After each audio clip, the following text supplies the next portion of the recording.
bom que você acessou o nosso canal. Que Deus fale ao seu coração através desta mensagem. Não se esqueça de se inscrever em nosso canal e clicar no sininho de notificações. Deus te abençoe.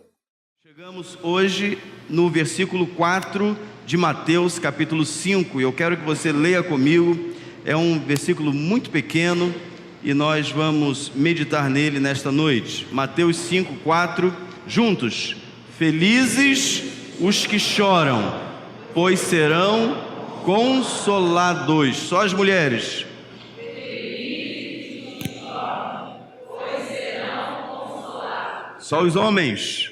Felizes os que choram, pois serão consolados. Todos. Felizes os que choram, porque serão. Então, recapitulando, Jesus viu a multidão, subiu ao monte, assentou-se e começou a ensinar coisas novas, coisas que ele jamais tinha ouvido, mas que não atendiam às suas expectativas emergenciais. E, de certa forma, também hoje, a mensagem pura do Evangelho não interessa a muita gente, porque as pessoas hoje buscam soluções e respostas para o aqui e agora. E o que acontecia naqueles dias não era muito diferente, e você vai saber por quê.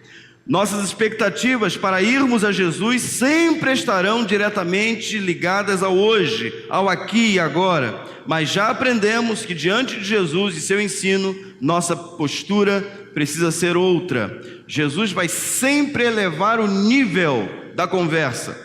Jesus sempre vai tirar os nossos pés da terra, a nossa mente da terra, dos nossos próprios desejos e tentar plantar no nosso coração, por meio do Espírito Santo, a vontade do céu. Por isso é que precisamos alinhar o nosso coração ao céu, para que a vontade do céu seja feita na terra, por meio da minha vida e da sua vida. O reino de Deus é diferente do reino da terra. Os valores do reino são opostos aos valores humanos, terrenos. O estilo do reino é ditado por Deus e não por uma sociedade corrupta e cheia de violência. Então lemos em Marcos 8,38: se alguém se envergonhar de mim e das minhas palavras nesta geração, o quê? Adúltera e pecadora, o Filho do Homem se envergonhará dele quando vier na glória de seu Pai com os santos anjos.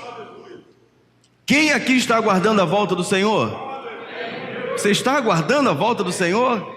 Então não se envergonhe do testemunho, faça a sua parte enquanto é dia, porque breve ele voltará e não tardará. Ele está às portas e nós precisamos fazer e cumprir a nossa parte. O primeiro valor ensinado por Jesus tem a ver com o estado do interior do coração. Felizes os pobres de espírito, porque deles é o reino de Deus. A felicidade real está relacionada ao prêmio de uma vida rendida e submissa ao Espírito Santo.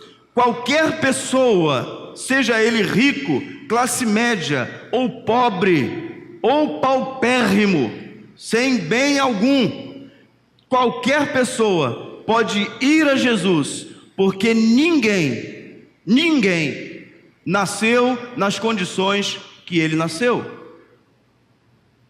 Sendo o Rei, Senhor da terra e do céu, Criador de tudo, nasceu entre os animais, porque para ele não existia uma maternidade, não existia um quarto, uma casa adequada para o nascimento de um bebê.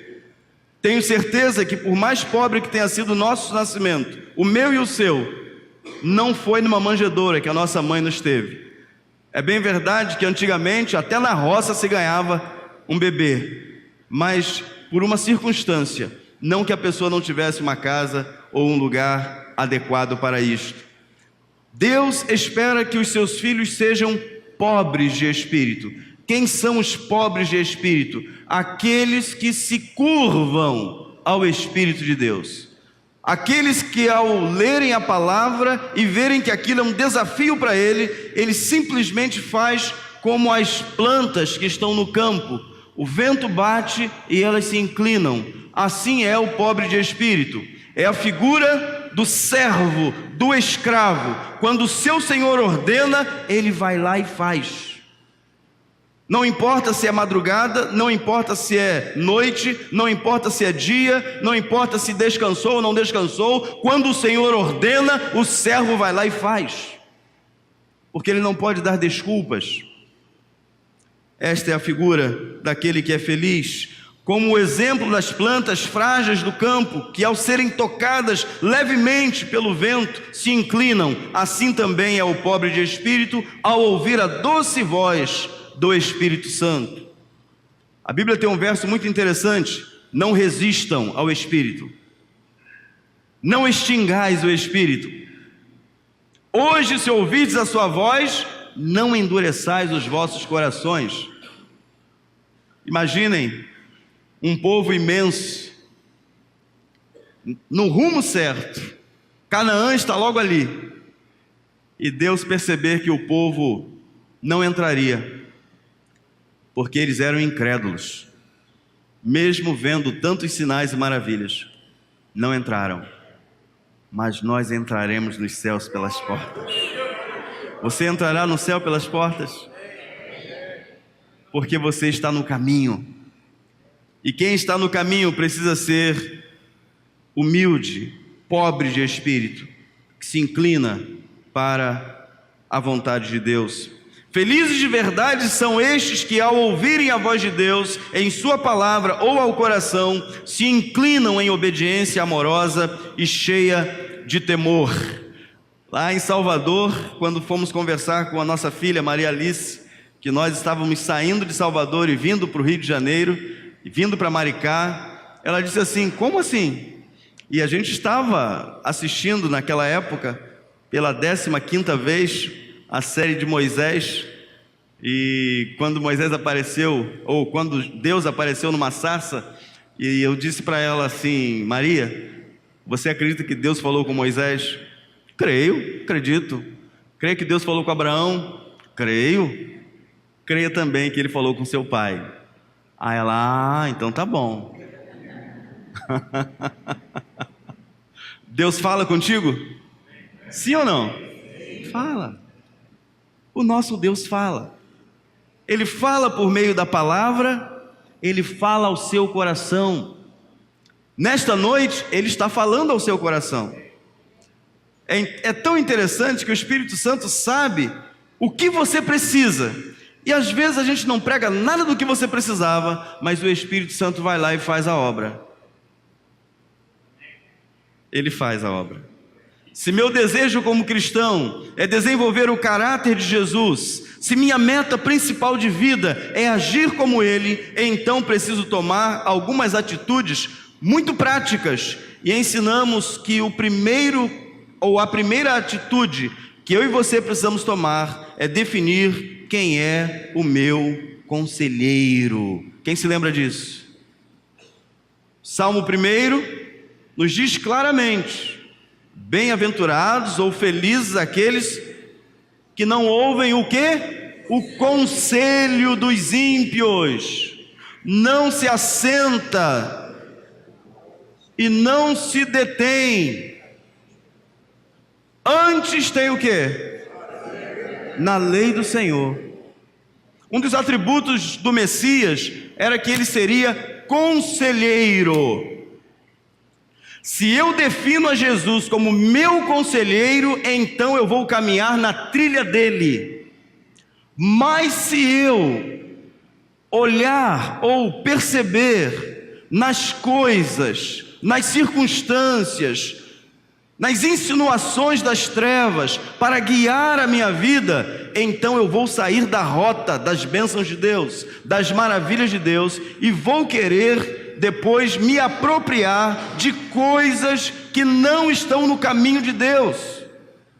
Camila é uma menina jovem lá da nossa igreja no Espraiado, e a Camila fez uma oração que me chamou muito a atenção. Ela disse: Senhor, que as portas que o Senhor abrir sobre a minha vida não sejam portas de abismo.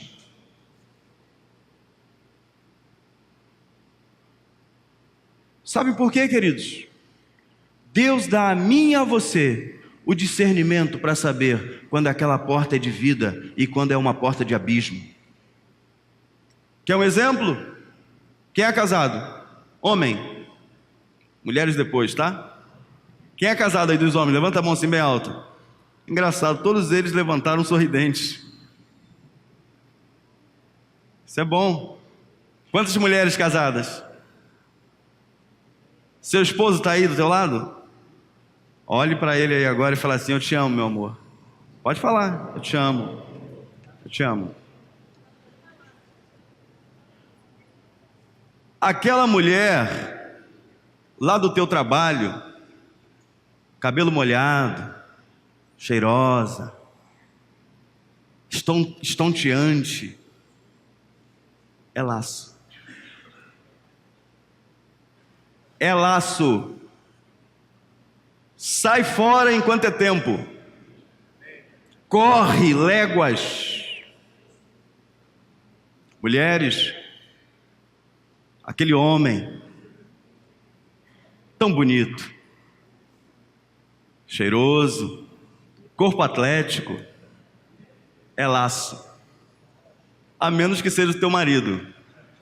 Mas eu estou vendo daqui, o seu marido não é nada disso.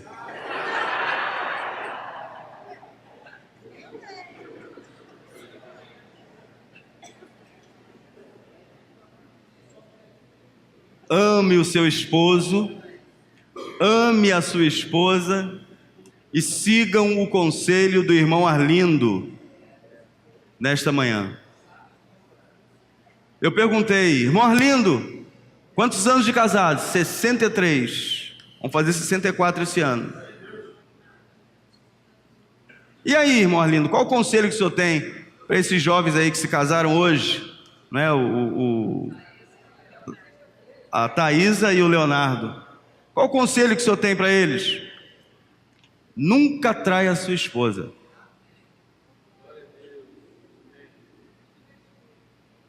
E respeite.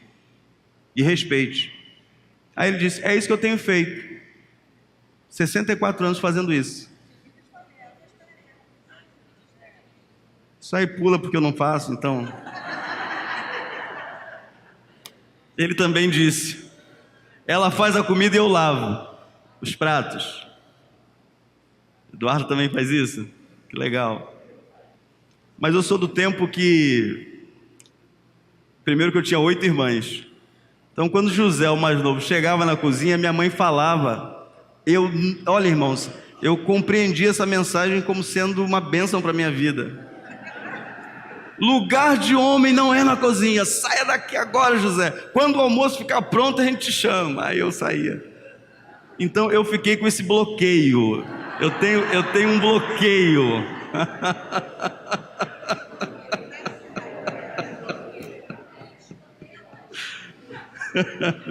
Queridos, vejam bem. Eu e você precisamos definir quem é que vai guiar a nossa vida. Definir meu conselheiro vai determinar a minha ação. Porque ninguém procura conselho que não queira seguir. Se a gente procura conselho em alguém, é porque nós estamos imaginando que aquela pessoa vai nos conduzir por um caminho seguro, mas correto.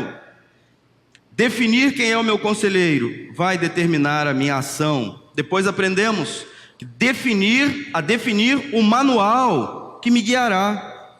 O Salmo 1, verso 2 diz o seguinte: ao contrário, sua satisfação está na lei do Senhor, e nessa lei medita dia e noite. Vale a pena lembrar que o padrão divino para a verdadeira alegria humana não consiste das coisas que temos, do quanto conquistamos ou nos tornamos importantes para o mundo, mas em andarmos de acordo com a sua palavra.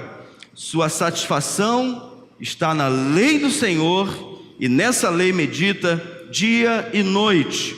Eu quero destacar Josué 1, 7 a 8. Não deixe de falar das palavras deste livro da lei, de meditar nelas de dia e de noite, para que você cumpra fielmente tudo o que nele está escrito. Só então, vamos juntos, só então os seus caminhos prosperarão e você será bem-sucedido. Felicidade, ser bem-sucedido, crescer, avançar, tem tudo a ver com observar a Bíblia e se deixar guiar por ela. Este aqui é o nosso manual, não existe outro. Se você quiser que Deus abrace a sua vida, que a sua mente seja a mente de Cristo, você precisa se render à palavra. Qualquer alegria ou prazer que não esteja relacionada à obediência à palavra de Deus é passageira, vaidosa, poeira, vento momentâneo, névoa, fumaça que sai de uma chaleira. Você vê por um momento e daqui a pouco desaparece. Vamos aprender mais uma lição no Sermão do Monte nesta noite. Felizes os que choram, pois serão consolados. Felizes não porque choram, mas porque serão consolados. No mundo, eu e você vamos derramar profundas e dolorosas lágrimas. Este choro que vai receber consolo tem tudo a ver com a situação daqueles dias. Mães que perderam seus filhos, mães que ficaram viúvas, homens que perderam seus filhos e também a sua mulher foi levada para servir no palácio ou em qualquer outro lugar. Os romanos faziam muito mal aos judeus. Foi o pior império. Para quem imaginava que o Império Assírio seria o pior, Roma colocou o Império Assírio no bolso. Eles retiravam as pessoas de dentro das suas casas, botavam uma cruz, açoitavam, cravavam e botavam no caminho que levava para Jerusalém. A família tinha que ficar lá, olhando, sem poder fazer absolutamente nada. Aqueles dias eram dias terríveis. Os romanos afligiam as famílias, massacravam seus filhos e filhas, matavam seus pais, crucificavam e cobravam altíssimos impostos aos judeus e a qualquer que estivesse debaixo do seu poderio imperial. Este chorar do texto é comparado ao choro da dor do luto. Todos aqueles que estavam profundamente tristes pela perda de um ente amado, um ente querido, seria consolado pelo Espírito Santo, que age no coração daquele que está dentro do reino de Deus. Tem consolo e conforto todo aquele que chora a dor da perda de um ente querido. Tem consolo garantido do Espírito Santo, aqueles que choram, aqueles que estão sendo martirizados nos países onde o Evangelho não pode ser pregado. Não, nenhum nem dois, são milhares de missionários que são mortos anualmente, porque não negam o nome de Jesus.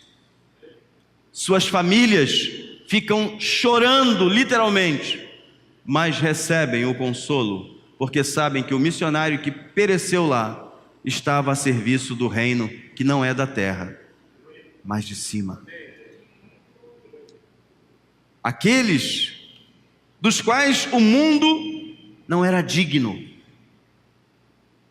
E eu e você somos chamados por Deus para realizar a vontade dele, sem temer sequer a morte, porque nós temos o consolo sobrenatural do Espírito Santo. Quando Paulo está dando sua saudação final a algumas igrejas, este é o real sentido quando o apóstolo Paulo fala que a consolação do Espírito seja com todos vocês. Sabem por quê? naqueles dias, os cristãos eram martirizados. Vocês se lembram quando o governador pegou a Tiago, degolou a Tiago, o povo vibrou, e ele mandou prender a Pedro também para sacrificá-lo no dia seguinte. O apóstolo Paulo foi decapitado. Pedro foi crucificado de cabeça para baixo. João Marcos, segundo a tradição, foi amarrado a uma charrete e os cavalos rodeavam, corriam com ele. Quando a charrete parava, se ele não se movimentasse, é porque estava morto. Mas se ele se movimentasse, ou esboçasse algum sinal de que estava vivo, mais uma vez, até que finalmente ele parasse de respirar. Por que isso, pastor? Por que tanta maldade, pastor? Porque o nosso reino não é daqui. Este mundo jaz no maligno. Nós estamos na contracultura. Nós estamos fora do curso deste mundo. Daqui a pouco, quando chegarmos no eu, porém, vos digo, que está na sequência, nós vamos entender que a nossa vida não é chamada para vivermos os mesmos valores de outrora, mas há uma nova jornada, um novo caminho, e este caminho é ditado por Jesus. 2 Coríntios 7,13: por isso fomos consolados pela vossa consolação, e muito mais nos alegramos pela alegria de Tito, porque o seu espírito foi recreado por todos vós. O comentarista acredita que Tito tinha perdido uma pessoa, mas Paulo, ao ter contato com ele, percebeu que o Espírito Santo tinha feito uma obra de consolo e conforto muito grande. Você já imaginou a igreja sendo perseguida e você podendo ser o próximo? Paulo disse certa vez: eu estou preparado, tanto para viver, quanto para morrer, pelo Evangelho de Cristo. Ah, pastor, o que eu quero ouvir de mensagem não é isso. Mas o que Jesus estava ensinando naqueles dias era exatamente isso. Vocês serão consolados. Preparem-se. Vocês vão precisar de consolo. Vocês vão precisar de conforto. Vocês vão precisar, porque o adversário de vocês vai vir trabalhar contra a sua vida, contra a sua casa, contra a sua família. Mas maior é o que está em nós. Por isso é que Ele promete o consolo. É por isso que Ele já está nos preparando. Porque neste mundo, de fato, teremos muitas aflições. Por isso mesmo o apóstolo ensina aos crentes de Tessalônica que diante daqueles que morreram em Cristo, não precisamos nos entristecer além do que convém. E eu leio para vocês esse texto agora, porque ele fecha essa mensagem. Irmãos, não queremos que vocês sejam ignorantes quanto aos que dormem, para que não se entristeçam como os outros que não têm esperança. Se cremos que Jesus morreu e ressurgiu, cremos também que Deus trará, mediante Jesus e juntamente com Ele, aqueles que nele dormiram. Dizemos a vocês, pela palavra do Senhor, que nós, os que estivermos vivos, os que ficarmos até a vinda do Senhor, certamente não precederemos os que dormem. Pois, dada a ordem com a voz do arcanjo, e o ressoar da trombeta de Deus, o próprio Senhor descerá do céu, e os mortos em Cristo ressuscitarão primeiro. Depois disso, os que estivermos vivos seremos arrebatados juntamente com eles nas nuvens, para o encontro com o Senhor nos ares. E assim estaremos com o Senhor para sempre. E ele encerra dizendo: consolem-se uns aos outros com estas palavras.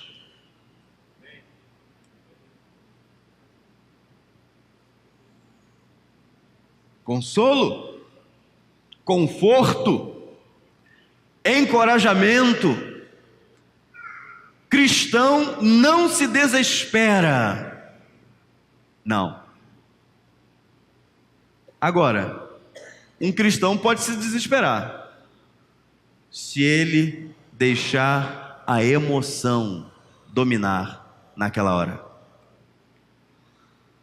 Se naquela hora você se render humildemente à vontade do Senhor, você passa, você suporta. Mas se você falar assim, não aceito, você está criando uma barreira para o consolo e o conforto sobrenatural do Espírito te alcançar e alcançar o seu coração. Eu tenho convicção que o consolo do Espírito Santo é suficiente. O consolo do Espírito é obra de Deus a favor dos seus filhos que sofrem na terra, porque eu e você não vamos precisar de consolo quando estivermos no céu. O consolo dele é para esta terra, porque aqui nós vamos ter muitas aflições. Aqui nós vamos passar por momentos difíceis. Mas se nós deixarmos o nosso coração livre para a ação do Espírito Santo, então vamos passar por todas as provas, dando glória a Deus, sendo fortalecidos por Ele. Todo aquele que pertence a Jesus, recebe do mesmo Espírito. A única diferença é como eu permito a Ele agir plenamente em minha vida, diante das perdas. O consolo é real, permanente e justo. Vamos repetir isso? O consolo é real, permanente e justo. É real porque ele é verdadeiro. Porque Deus não mente. Se Ele disse que receberíamos consolo nas aflições, Ele é fiel. Foi fiel a mim, vai ser fiel a você também. Não se desespere diante das piores perdas que possam acontecer. Esteja pronto. É permanente, é duradouro. Ele não é apenas um revestimento momentâneo, exato. Ele dura. Sabe por quê? A nossa mente de vez em quando busca uma recordação. Aí você recebe de novo mais uma porção de Deus. E você se lembra de novo lá na frente. Aí Deus vem de novo e abençoa a sua vida com mais provisão. E você passa 5 anos, 10 anos, 20 anos, não importa. Sempre virá, e sempre virá o consolo. É duradouro. É duradouro. E Ele é justo. É dentro da sua medida. É o tamanho do seu pé. É o tamanho da sua dor. É o tamanho da sua perda. O consolo do Espírito Santo, Ele me consola dentro do que eu sou e dentro da minha estrutura. E você também, dentro da sua estrutura, receberá o consolo, o suprimento, o conforto, o fortalecimento do Senhor. Mas você precisa deixar o seu coração ser trabalhado, para que de fato este consolo do céu venha sobre a sua vida. Deus não permite nenhuma dor aos seus filhos, além do que eles possam suportar. Pelo contrário, junto com a dor, Ele envia o escape. 1 Coríntios 10, 13.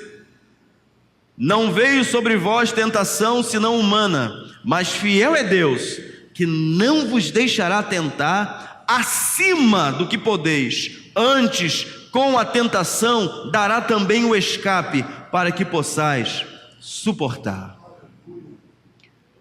Se eu e você estamos no mesmo caminho, e vem lutas sobre a sua vida, e vem lutas sobre a sua vida, e vem lutas sobre a sua vida, e vem lutas sobre a minha vida, pode ter certeza, de acordo com aquilo que você precisar, a fidelidade dele vai te alcançar. Ele é fiel. Aquele que é pobre de espírito, sim, aquele que é submisso à vontade de Deus, recebe este consolo sobrenatural no ato da perda e por causa da esperança futura, são consolados aqui. Nós nos veremos outra vez. Quem tem a esperança em Jesus, sabe, porque é a promessa dele, nós vamos nos encontrar outra vez. Como Deus fará isso, eu não tenho a mínima ideia. Mas de uma coisa eu sei pela palavra: nós estaremos para sempre com o Senhor. Que promessa linda! Quando estivermos lá na mansão celestial, Ele mesmo enxugará dos nossos olhos toda lágrima. Ele mesmo vai dizer assim: olha, acabou, você foi fiel e eu sou fiel, entra para o gozo do seu Senhor. Eu não sei como Deus fará essas coisas, mas eu só sei que será glorioso, será maravilhoso. Você conhece alguém que dormiu em Cristo? Conhece? Quem conhece aí? Deixa eu ver se... Conhece pessoas que já descansaram no Senhor? Elas ressuscitarão.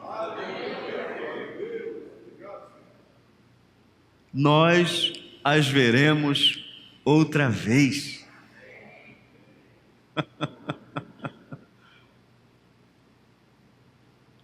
Por isso o apóstolo Paulo disse: consolai-vos uns aos outros com estas palavras. Não permitam ao seu coração um sofrimento para além, como se você não tivesse esperança. Porque quem se desespera descontroladamente é quem está lá no mundo, que ele não tem esperança. Mas quantos têm esperança? Então nós nos veremos outra vez. Não como esposo e esposa, como filho e pai, como filha e... nós não sabemos como Deus vai fazer isso. Mas de uma coisa eu tenho certeza absoluta: de acordo com o poder sobrenatural dele, Ele nos dará a graça de termos os nossos olhos enxugados. A minha tese é a seguinte: se eu chego num lugar e não sei quem eu fui, quem eu sou, eu não cheguei. Jesus disse que ia para o céu preparar lugar, na verdade já estava pronto, né? Mas ele disse que iria, para que onde eu estivesse, vocês também estivessem. Vocês acham que Jesus recebeu a Pedro? Hein? Claro. Recebeu a Paulo? Recebeu a Moisés? Elias? Uma das primeiras coisas que eu vou fazer lá no céu, se for me dado esse direito, é lógico, é ver essa turma todinha. E eu acho que Jesus vai falar assim: ó, aquele ali é Abraão. Poxa, Abraão, tinha outra visão de você, porque Hollywood te pintou de outro jeito. Nós não temos uma visão de Abraão, né? Jeito alto, olhos azuis, cabelo bem liso. Aí a gente vai dizer assim: você que é Abraão? Eu acho que a gente vai até a gente vai ver que era igual a gente. Elias, Josué, Calebe, quem mais? Paulo, quem mais? Sansão, Davi.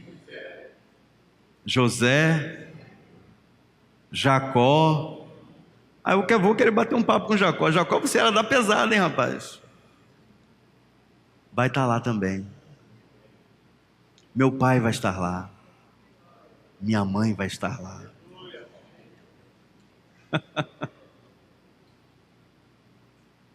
Até aquela pessoa que você acha que não vai estar.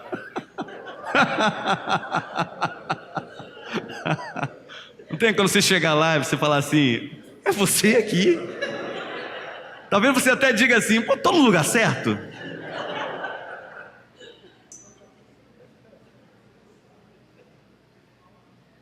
Não há outra forma de consolo maior do que essa, irmãos. Para uma mãe, para um pai, para um filho, uma filha, que sepulta, que chora, não há outro consolo maior do que ver que aquela pessoa está viva. Jesus olhou uma viúva, perdeu o filho, ele disse assim: você está chorando por quê? Aí o que ele fez? Ressuscitou, entregou vivo, porque Ele é a ressurreição e a vida. Ele prometeu que aquele que crer nele, ainda que esteja morto, viverá. Viverá. Nós já passamos da morte para a vida. Esta esperança ninguém tira do nosso coração. Você não está morto, meu irmão e minha irmã. Vocês estão vivos. O consolo de Deus vai estar conosco. Estaremos com o Senhor para sempre. Consolem-se uns aos outros com estas palavras. Que o Espírito Santo nos console hoje e nos encha da esperança que é certa. Nos veremos outra vez, porque aqueles que estão em Cristo Jesus jamais morrerão. Se hoje você deseja receber esta mesma consolação e esperança, receba a Jesus em seu coração. Porque a única certeza que temos da vida é que um dia partiremos também. Estaremos com o Senhor. Coisa boa é se a tua vida já estiver nos braços de Jesus, quando Ele nos chamar.